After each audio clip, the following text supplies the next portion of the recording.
দক্ষিণ কোরিয়াতে কি ট্যুরিস্ট ভিসায় এসে কাজ করা যায়?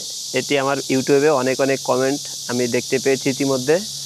তো দক্ষিণ কোরিয়াতে মূলত ট্যুরিস্ট ভিসাটা পাওয়াটাই খুবই টাফ। যদিও তারপর আপনারা ট্যুরিস্ট ভিসা ম্যানেজ করতে পারেন। এসে সচরাচর যারা দক্ষিণ কোরিয়া আমরা রয়েছে আমাদের মতন সচরাচর কাজ করতে পারবেন না। প্রথমত এসে আপনাদেরকে যে 3 মাস থাকার পারমিট দেয় বা যে কয়দিনের ট্যুরিস্ট ভিসা 1 মাসের দিতে পারে, 3 মাসের দিতে পারে, সেই কয়দিন থাকার পরে যদি আপনি অতিরিক্ত থাকা দেন তখন আপনি অবৈধ হয়ে যাবেন।